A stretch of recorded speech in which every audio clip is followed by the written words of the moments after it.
Bem-estar e movimento. Apresentação: Márcio Atala. Olá a todos, o Bem-estar e Movimento está começando e hoje a gente vai falar sobre alimentação, que é um tema que desperta muitas teorias, muitos mitos, mas é uma relação que a gente tem que ter com a comida diária. Então é muito importante a gente entender algumas coisas e perder o medo de outras coisas. Mas para falar sobre esse assunto, eu tenho que trazer uma pessoa que realmente possa esclarecer e não criar mais polêmicas. Para isso, eu tenho o prazer de receber vou chamar de professor Paulo Celso. Ele é autor do livro Matar a Fome, Comer é Muito Mais do que Isso. E a nossa ideia aqui nesse papo é falar de vários mitos, falar um pouco de alimentação. O professor Paulo, por favor, vou chamar de Paulo, ele é engenheiro de alimentos. Muito obrigado por ter aceitado o convite. Obrigado pelo convite, fico muito honrado com isso e espero ajudar os ouvintes, né? E quem tiver interesse sobre o assunto, que realmente é polêmico, e de médico e louco e engenheiro de alimentos, todo mundo tem um pouco. Todo mundo está falando sobre isso. Né? Mas, Paulo, hoje, né, a alimentação ela vem se transformando ali há 20, 30 anos num assunto muito polêmico, né? Que vão se criando teorias, vilões, mocinhos. O que mais te incomoda em relação a esse tema? Eu acho que o fato das mídias estão penetrando muito mais área, está parecendo muito mediático por aí. Eu tenho notado que é crescente isso, eu acho que é notável, né?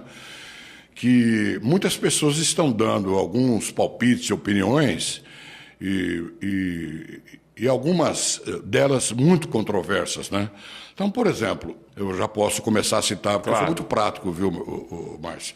Então, uma delas é o seguinte: eu vi uma pessoa, não sei quem é também, não vou atrás disso, metendo o pau do air fry. Isso, eu li. O air fry. Pô, o que é o air fry? O air fry nada mais é do que um forno elétrico. Em vez de você abrir a tampa e meter um ventilador, o ventilador está embutido. Porque isso aumenta a eficiência da troca térmica. É um ar seco, portanto crocante por fora, que aquece rapidamente, porque ele tem a velocidade da radiação do calor forçado pela convecção desse calor. Então aumenta muito mais o poder térmico, de transferência térmica para o produto, no caso, o alimento. O forno elétrico é o mesmo princípio, só que não tem ventilador. Ele demora muito mais num forno elétrico. Então é simples. Então essa pessoa está metendo o pau.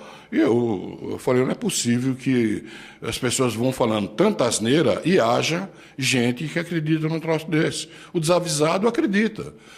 Pois outro dia, não sei se já entrando um pouco mais no assunto, eu estava no supermercado e uma senhora pegando o suco de caixinha, o famoso suco de caixinha, e olhando atrás para ver aquelas marcas que tem atrás. Sim. Tem marcas.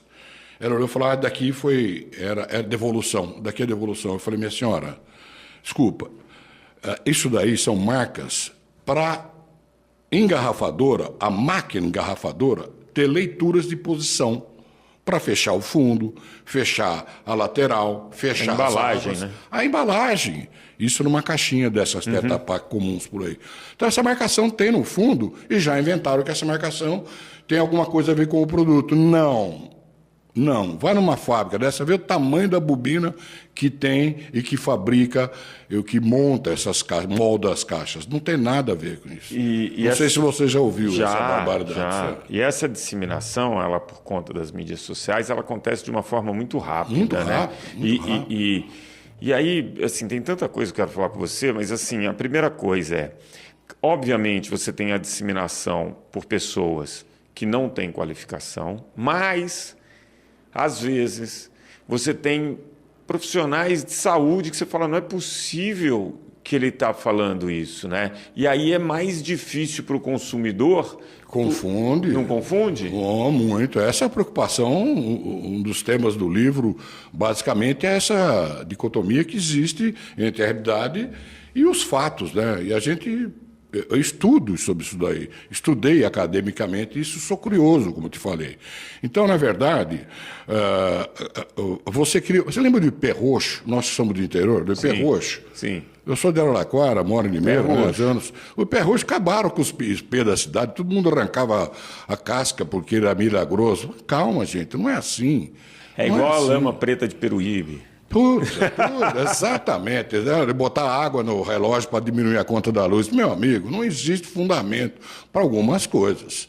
Por exemplo, já entrando nisso daí, Márcio, uma coisa que me irrita muito, eu sou um cara que fabricou muito suco de laranja durante minha carreira aí para exportação, inclusive, na maior exportadora do Brasil e a maior fornecedora de suco no mundo.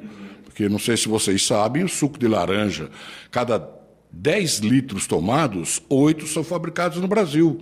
Aqui, de Limeira para frente, tem fábricas que fornecem ao mundo todo 80% do suco consumido diariamente. Então, é uma situação de um pouco de experiência da gente. Claro, muito conhecimento. E todo suco, vou reforçar, tem 10 Brix. Você sabe o que é 10 Brix?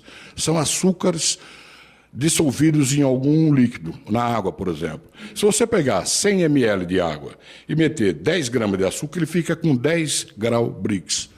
Teoricamente é porcentagem, entendeu? Tá. Maracujá, uva, laranja. Todos eles.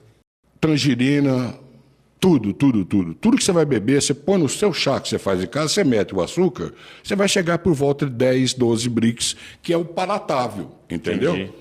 Então, e o açúcar tem poder calórico, nós vamos falar um pouco para frente, mas o açúcar que está presente na laranja, está presente no suco de caixinha, está presente no cereal, está presente em todos os sucos que você está tomando. Na Coca-Cola, em refrigerantes, todos eles têm de 10 a 12 Brix, ou seja, 10 a 12% de açúcar. Se você multiplicar por 4, que são e 4 cada calorias. grama de açúcar gera 4 gramas de caloria, você vai ter 40 e pouco gramas por litro. 42, 45 quilocalorias por litro. Por entendeu? litro? Por litro, na verdade, são 400 e pouco. Né? Você pega em 100 ml, você vai ter 43, 40 e alguma coisa. Que é a mesma caloria que tem, por exemplo, na cerveja. O uísque já tem 4, 5 vezes mais. O vinho tem 2 vezes mais que a cerveja. Então, são algumas situações que a gente precisa acabar entendendo que a pessoa falando da caixinha ou falando do suco extraído em casa, teoricamente é o mesmo suco. Não tem nada de mais calórico, porque tem os tais 10 Brix, 10% de açúcares, dissolvidos no meio, ok? A diferença da caixinha para o suco natural ele é consumo rápido. Tá. Então você pode pasteurizar, bota na garrafa, uma embalagem boa, ele vai durar aí, na sua qualidade organolétrica, sabor, odor, etc., por um tempo mais curto do que o suco de caixinha, porque no suco de caixinha vai um pouco de benzoato, vai um pouco de espessante para o suco não decantar na caixinha, mas a quantidade é tão pouco, que não tem a interferência que esses mágicos aí ficam falando. Eu não sou favorável a divulgar suco de caixinha, já passei, estou aposentado, não tenho comercialmente nenhum interesse nisso. Só quero esclarecer, se você pensa que tudo tem 10 Brix, teoricamente, de açúcares, o resto são os componentes típicos da fruta, o sabor da laranja, em função da vitamina C, em função dos óleos essenciais que tem, etc, e fibra, e etc. Tem uma questão que é a seguinte, o nosso estilo de vida, a nossa saúde, ela depende muito daquilo que a gente faz todos os dias, da saúde. E a alimentação é uma coisa que a gente faz várias vezes ao dia. É lógico. E aí a população começa a ver, né, que o estilo de vida não está tão bom, né, que ela está ganhando peso. E aí ela tenta buscar... É isso mesmo. E aí, quando vem um discurso que terceiriza esse problema, não sou mais eu, é o carboidrato que sempre me ofereceram. Então eu vou começar aqui com alguns mitos que me deixam chateados. Por exemplo, o trigo foi modificado, o trigo de agora engorda, o de antes não engordava. Isso é outra... Fala um pouquinho. Muito engraçado isso. Não é engraçado? Eu acho engraçado porque para você fazer, por exemplo, o arroz Ele tem o processo de colheita, secagem, depois tem a parte de industrialização, que faz com que ele fique com aquele aspecto que você vê lá bonitinho. Antigamente, não sei se sua mãe, você é mineiro, né? Opa. Com certeza sua mãe escolhia o arrozinho, né? O feijão, tudo. Opa. Hoje não precisa mais. Tem a gente para escolher também. Isso tem laser hoje. Incrível dizer isso, mas tem como chama, meu Deus? Regulamentações, né? Não. Além da regulamentação, existe equipamento sofisticado que retira isso daí. Então você não precisa. Então você pega aquela embalagem bonita, ele sofre, lógico, um processamento de conservação, nunca de alteração. Aí você pega o arroz integral, qual que é mais caro? Integral. Por quê? Porque não deveria, né? Não, porque não tem nada. Porque o arroz integral ele é só limpo. Ele não tem nenhum processo pós isso, entendeu? Então ele devia constar. É mais barato. Paradoxalmente, mais barato, pô. E assim funciona para trigo, para milho, diabo 4. Então essa coisa, eu falo, pensa um pouco mais. Né? Quando as pessoas pensam um pouco, pensa. Não, eu agora fiquei estou horrorizado cada vez mais, não sei se ia comentar sobre isso, sobre a dieta intermitente. Meu Deus, o cara passa fome, cara. Não faz sentido. Não faz sentido. Você precisa dessa história das calorias que você sempre fala, e eu admiro muito o seu ponto de vista do exagero, né? O problema todo é exagero. Eu tenho até uma história gozada, né? Que eu defendo muito você não ter uma refeição muito forte na noite, porque o sono é prejudicado. Isso é normal. E quanto mais velho, mais é isso, né? Então, eu tenho a história de um amigo, que com certeza ele vai ver esse pode, mas ele vai rir, porque nós viemos uma feira uma vez em São Paulo, e tínhamos um stand ali de uns conhecidos, ficamos por ali. Aí nós voltamos para Limeira, de madrugada já, não sei o que, ele deitou e começou a reclamar, dor de estômago. Estou com dor de estômago, estou com dor de estômago. A esposa dele falou, vamos ver o que é isso, o que será que é isso? Ele falou, acho que foi uma salsicha que eu comi. Ele falou, mas quanto? Ele falou, 32. Então não foi uma, né? Morra. Eu vou fazer o quê? Não tem organismo, é elefante, pô. Exato. Então, essa lógica que eu brigo muito, essa lógica que eu sempre falo, porque o sal, depois o sal, né? O sal mata. O sal mata. O cara bebe água com gás, tem o dobro do sal, é 3 miligramas por litro. É nada. Então não vamos pegar essa psicose nem o extremo do ínfimo, nem o extremo do excesso. Mas é engraçado, porque, voltando à questão do jejum intermitente, né? Duas coisas que me incomodam nessa história. Primeiro, que já é sabido que se você, naquelas 8, 6 horas que está se alimentando, comer a mesma quantidade de caloria que você comeria distribuído ao longo do dia, mesma coisa. Pior, você estressou seu corpo, porque você passou fome, você ficou irritado. Lógico. Enfim, mas esse é um ponto. E aí vem alguns especialistas de saúde, pessoas da área de saúde, querendo criar uma teoria em cima disso, que cria novos neurônios, uma coisa assim surreal, uma história bonitinha que convence aquela pessoa que não consegue implementar os bons hábitos. Para um detalhe. Por exemplo, outro dia eu estava lendo um negócio que não sei quantos mil alunos da universidade, um painel de não sei quantas mil pessoas, ganharam não sei o quê por causa do jejum, tal do jejum intermitente aí. Aí eu fico pensando assim, mas será que eles não viram qual seria a consequência por irritabilidade, fraqueza, queda de pressão? Isso tudo causa a falta de alimento. O alimento parece que é pecado, todo mundo tem que estudar. O alimento hoje parece que é pecado. Você come com culpa. Com culpa, velho. Hoje as pessoas comem com culpa. É impressionante isso, e crescente esse tipo de coisa. A pergunta que eu mais escuto é o que você come? Aí quando eu falo, as pessoas não acreditam. Aí eu falo, eu como todo dia de manhã, eu tenho pão, eu tenho leite. Mentira, você está mentindo. Cara, eu sou mineiro, se eu não tiver pão e leite de manhã, mineiro você sem esquece. Pão e sem queijo não tem conversa. Não tem que, não. Entendeu? Agora, tem fruta. Lógico. Entendeu? No almoço tem a salada, tem arroz e feijão quase todo dia. Balancear isso o máximo possível. E numa quantidade que eu sei. Eu como chocolate todo dia, como. Não é possível. Aí a pessoa vê, mas você come 20 gramas. É o que eu preciso ali.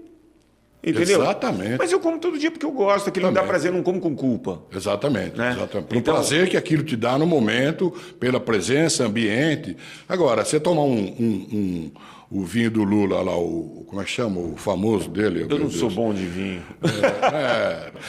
Mas ele tem, então, eu não lembro, Petrus. Se tomar um Petrus num copo americano, sozinho, é melhor você tomar um chapinha acompanhado dos amigos tocando música, porra. São situações claras. Eu respondi uma pergunta segunda-feira. Me perguntaram assim, eu perguntei para as pessoas num grupo o que era prazer e o que era felicidade. Aí uma das pessoas pegou e falou assim, felicidade para mim é tomar vinho. Aí eu falei, não, isso é prazer.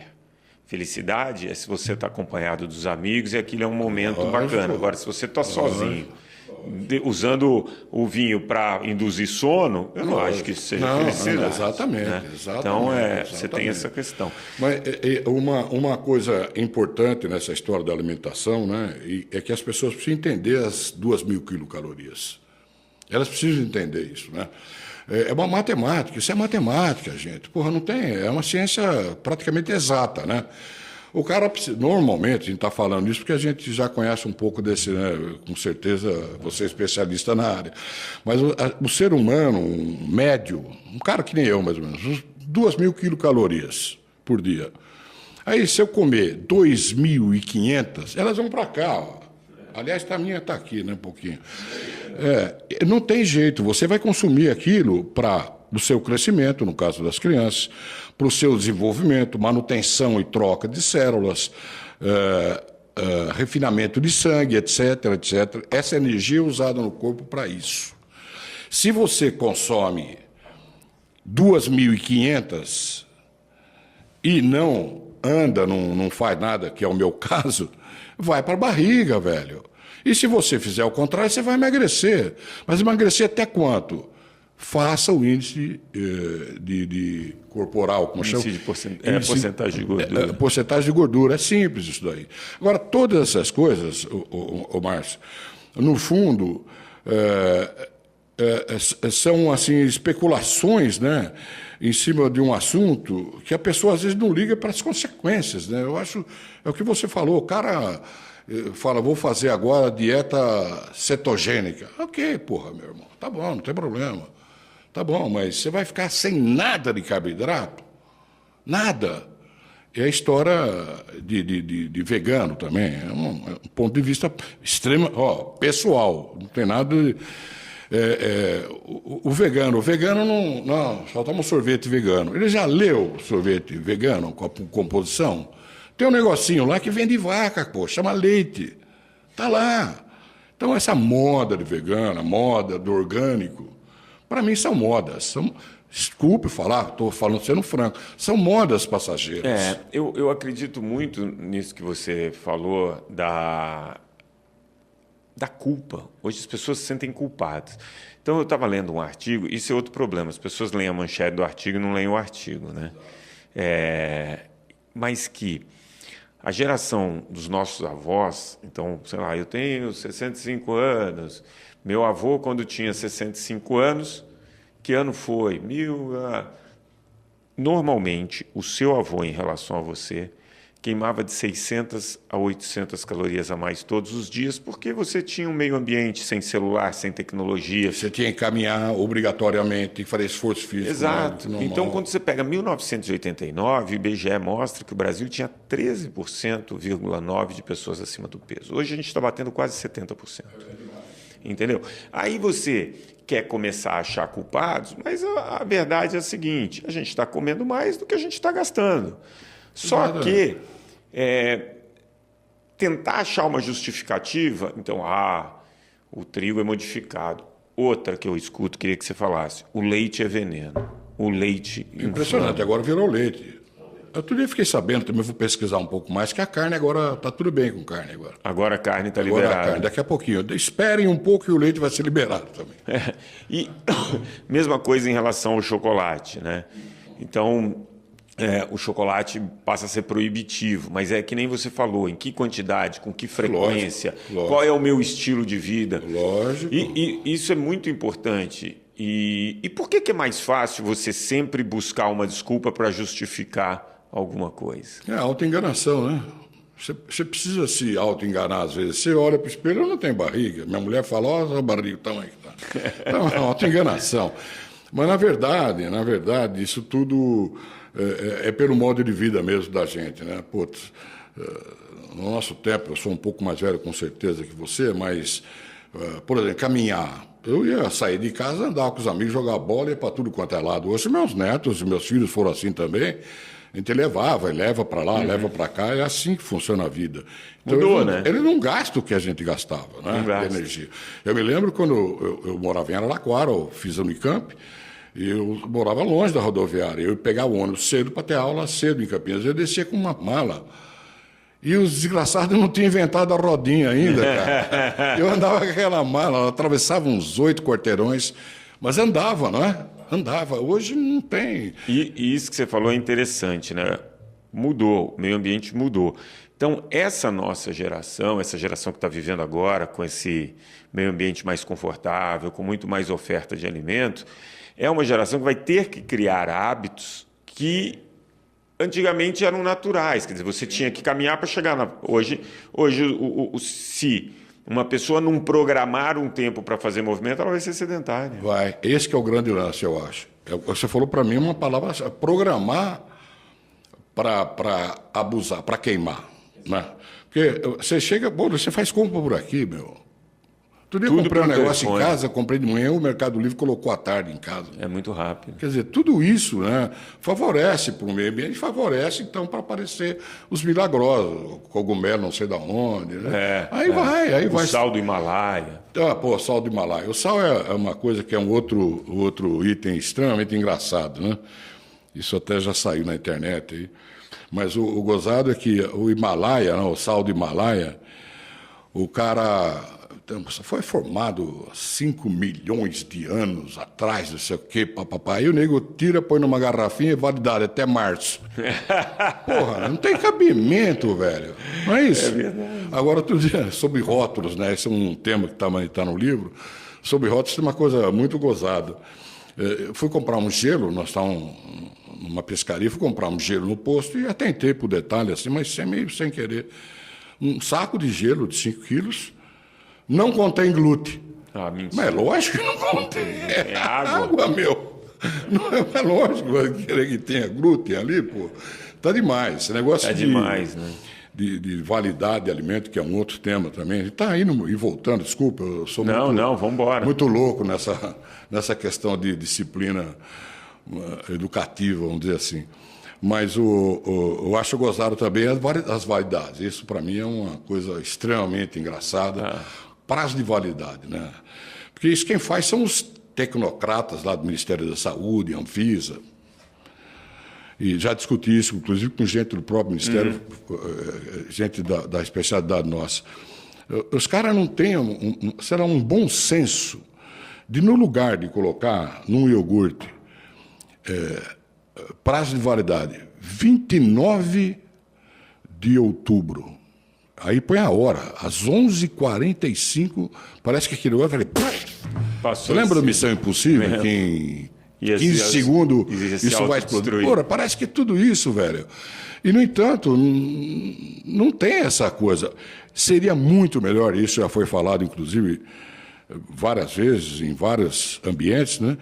Que o Brasil adotasse aquilo que o americano... Melhor até best before. Melhor se consumir antes dessa data. Agora, não quer dizer que a partir dali você vai morrer no dia seguinte. Não existe isso. Se você procurar a validade da informação, de prazo de validade, em grandes organismos, inclusive da França, etc., não há nenhuma evidência concreta de que um alimento vencido tenha um prejuízo tão horroroso quanto se imagina. Não tem isso, porque é assim, a deterioração do alimento, ela se dá da forma microbiana, ou estraga, vamos dizer assim, ou perde as características organoléticas. Tá. É lógico, se você vai comer um leite em pó, por exemplo. Você vai comer um leite em pó fabricado em 1918. A gordura interna ela vai oxidar, mesmo com pouco oxigênio, e vai mudar o sabor. Então, a mudança desse sabor não quer dizer que aquele alimento esteja deteriorado, que vai te provocar uma intoxicação ou uma infecção. Não, isso não existe. Isso não existe. A validade do alimento é uma referência para você se precaver. Então, se você, por exemplo, e também tem um aspecto jurídico, hein? Se a pessoa comer um troço qualquer e junto levar um tiro, ele falou que ele comeu iogurte e morreu. Então, juridicamente, você tem que se resguardar. Você comeu um negócio fora da data, o risco é seu. Isso é uma coisa meio complicada para se discutir, mas são fatos. Então, alimentos estragados, alimentos vencidos, são uma discussão interessante para se fazer. E o importante, a indicação, é que a pessoa, antes de comer um alimento, qualquer alimento, se tiver, por exemplo, uma lata, ela estiver estufada, não coma. O iogurte estufadão. Estufado, isso é geração de gás. Isso foi uma bactéria que fez aquilo. Você pode ingerir aquela toxina e ter um problema de diarreia, etc. Mas não vai morrer também por causa disso, entendeu? Agora, você estava falando, né? Hoje a gente se movimenta muito menos, né? Mas, ao mesmo tempo, as porções aumentaram muito, né? Então, a gente comprava uma pipoca, era desse tamanho, o refrigerante era desse tamanho, enfim. Hoje as porções são muito grandes. E o ser humano, ele come, né? Tem empresa grande fazendo isso, de olho no mercado.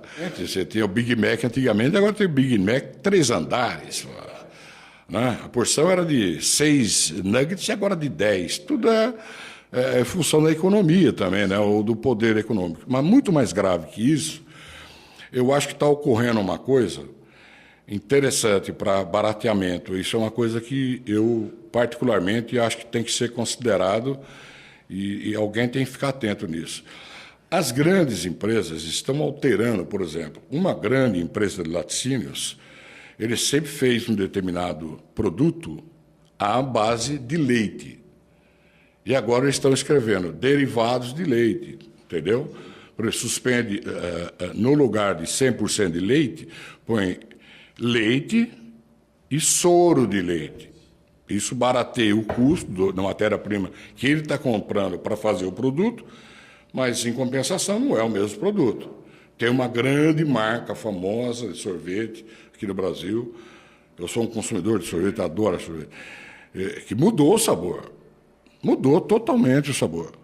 Aí você vai ver a composição, ela não está usando o leite ou creme de leite, ele está usando algum artefato para baratear. Para baratear o produto. Todos os produtos aditivados são legais, previstos por lei e permitidos. Claro. Entendeu? Agora, qual o conselho que você daria para quem está nos acompanhando aqui, para ter uma melhor relação com o alimento, para não ter tanto medo desses vídeos que viralizam tanto? Olha, eu tenho problema em casa. Eu tenho de 3 filhos, um deles é engenheiro de alimentos e a esposa também é engenheira de alimentos. Então a gente discute algumas coisas e nem sempre a gente bate, né? A gente chega num acordo. Mas são questão de ponto de qualquer forma, eu acho que existe uma palavra muito simples, bom senso. Eu acho que se aplicar bom senso na leitura de um rótulo, não vai precisar ler aquele monte de coisa, não. Agora, eles puseram um rótulo assustador, né? Alto teor de açúcar. Meu Deus, isso é modismo do rótulo da Europa. Exato. Não mudou a formulação, cara. Alto sempre não teve. Então, como é que é? A dúvida é, o bom senso, procure ler os componentes ali, embora seja uma coisa meio hieróglifa, né, para algumas pessoas que não conseguem, não têm essa habilidade de leitura, mas eu aconselharia o bom senso. E nada de exagero, nunca. Aí seguindo o doutor Atala. Mas você fala algumas coisas que são muito interessantes, né? Quer dizer, hoje, então, você entra na rotulagem com alto teor de açúcar, é rico em gordura e tal, e esse produto sempre foi assim. Claro que a indústria vai tentando melhorar, mas o ponto é olhar para dentro, ver como são essas escolhas, como é o seu estilo de vida Isso é que vai refletir sua saúde. Você não pode achar que existe uma conspiração do trigo para fazer mal para a população. Não faz sentido isso. E aí, mais uma vez, aparecem os grandes mágicos. Agora surgiu o tal do ultraprocessado. Exato. Isso é uma coisa, gente. A definição você tem alimentos minimamente processados, que são simplesmente limpos e embalados, né? Uma certa asepsiazinha ali, tipo mandioca, saquinho, esses produtos que muitas hortas estão vendendo aí. Tudo bem, minimamente muito processado. Aí você tem um alimento processado, agora inventaram o tal do alimento ultraprocessado. A diferença do alimento processado, nessa teoria, que eu cito, inclusive, no livro, que essa é a definição. Não necessariamente eu concordo com isso, claro. Comento isso. O processado é o alimento minimamente processado que é aditivado de sal e algum componente para reforço de sabor. Agora, o ultraprocessado, ele é o alimento processado, mas é aditivado disso. Então, não é ultraprocessado, é ultra-aditivado. Sim. Porque o processo é o mesmo. Entende? Eu não falo de processo. Por que é ultraprocessado? É a temperatura de pasteurização, o branqueamento do negócio, a parte de seleção, o que é o processo de secagem. Por conceito em si já está errado, né? Tomara, totalmente errado. Totalmente errado. E não tem quem corrija, porque existem uns acadêmicos aqui em um outro estado aí que são definidores do ultraprocessado. Eu pergunto para o cara, você já viu uma caldeira de uma fábrica? Você já viu um evaporador, um secador, um pasteurizador a placa, um tubular, uma centrífuga? Esses caras nunca pisaram numa água. E vem dando regra. Aí confunde todo mundo. Então você me pergunta, qual que é a indicação? Bom senso, senão você fica louco. É engraçado, né? A indústria do bem-estar nunca faturou tanto, nunca se comprou tanto desses produtos e a qualidade da saúde das pessoas nunca teve tão ruim, as pessoas não tiveram... E você simplesmente falar, não, as pessoas estão mais assim porque estão comendo mais ultraprocessados. É engraçado que tem um artigo que mostra que acima de 20% da sua dieta de ultraprocessados, você já pode ter, consequentemente, um aumento de peso, porque você tem um aporte maior calórico e tal. A média do brasileiro, segundo o Vigitel, é 19%. Quer dizer, a gente não atingiu os 20%. E por que a gente saiu de 13% de pessoas acima do peso para 70%? Então, não é essa a razão. Não é essa a razão. Exato. Mas eu sei que o meio ambiente molda os nossos hábitos. Nosso meio ambiente tem muito conforto, tem uma oferta maior de alimento, né, tem uma série de coisas. E se a gente não for consciente para buscar o equilíbrio, para renunciar a algumas facilidades, para renunciar a algumas coisas... Exato. Essa conta não vai fechar, né? Não fecha.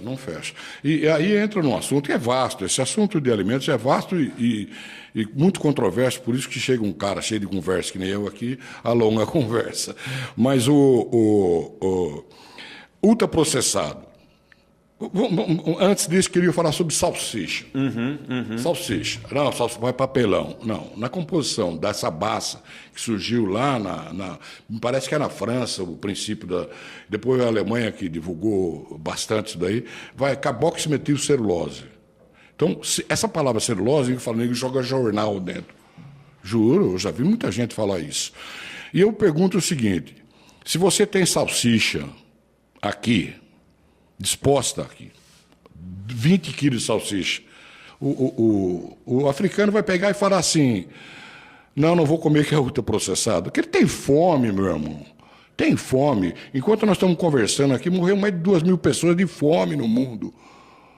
De fome, morre crianças. A África é povoada. Pega no meu livro, eu cito até um site que eu não me lembro agora, ele dá a posição no momento, como está a fome no mundo, quantas pessoas estão engordando mais, eu não sei como eles tiram esses dados. Que é engraçado porque... Sabe quantas pessoas morrem por ano de fome? De fome, de problemas de alimentação? 11 milhões. 11 milhões. Agora, outro dia eu vi uma matéria num desses portais falando assim, acho que a cada salsicha que você come, você perde não sei quantas horas de vida. Queria saber como foi feita essa conta, né? Eu sempre falo da questão do equilíbrio E é muito importante a gente não ficar pensando no que não deve comer. A gente tem que ficar pensando aquilo que a gente precisa comer. Exatamente. Né? Exatamente. Então, é óbvio que eu vou precisar de fibras. Então, por que eu não vou ter no café da manhã uma fruta, uma salada no almoço, sei lá, um vegetal? Então, eu vou começar a montar meu prato com aquilo que eu preciso. Né? E não vai ter problema nenhum. Mas você come pão francês? Pão francês. Sempre comi. Mas como que você mantém assim? É sua sorte, é genética. Sorte? Sorte, o tanto que eu faço de atividade física, o tamanho da porção. Você acha que eu não queria comer 2 pães franceses? Você acha que eu não queria, entendeu, lambuzar de requeijão? Claro, mas não vai ser. Nutella. Então, isso, claro. Mas você vai fazendo essas renúncias, mas não tenho medo de alimento. E eu acho que eu quis te convidar aqui, porque eu acho muito importante vir uma pessoa com a sua visão, com a sua formação, e passar para as pessoas que você não precisa ter medo do alimento, você precisa saber conviver com ele. Né? Ao contrário, inclusive fazer uma autoseleção dos horários da comida. Por exemplo, eu de noite já não tenho comido muita coisa, não. Antes de deitar, tomo um iogurte, alguma coisa assim, mas a coisa de você se entender, né, com o seu corpo mesmo, de repente uma coisa que te dá azia, evita, porra. Você sabe que vai dar um pouco de refluxo quando você deita logo depois do comer, deita um pouco mais tarde, pô. Adapta isso daí. Exato. Faça a sua vida de acordo com... As pessoas têm gostos diferentes, as pessoas reagem às vezes diferentes a determinados alimentos. Então eu conheço gente que não se dá bem com leite, eu amo leite, né? Então, assim... Eu tenho um filho que tem intolerância à lactose. É isso. Professor Paulo, queria agradecer. Seu Paulo? Seu Paulo. Não, é isso não. Você não achou o termo ainda. Então, nem professor Paulo. Paulo. Muito obrigado pelos seus esclarecimentos. Eu tenho certeza que quem nos acompanhou aqui está um pouco mais aliviado e vai conseguir conviver melhor, tanto com esses vídeos sensacionalistas quanto com os alimentos. E cuidado, bom senso sempre e muito controle da fome. Ótimo. Fome não é gula, né? Exato. Tá bom, abraço, Márcio. O Bem-Estar em Movimento de hoje vai ficando por aqui. Eu tenho certeza que você gostou desse papo com o Paulo e você vai querer dividir com seus amigos, com seus familiares, com quem você gosta. Então tá fácil, porque está em todas as plataformas de áudio, inclusive no aplicativo da CBN. O programa de hoje teve a produção da Joana Cafuri e os trabalhos técnicos do Fernando Mazuco. Semana que vem a gente está de volta com mais Bem-Estar em Movimento.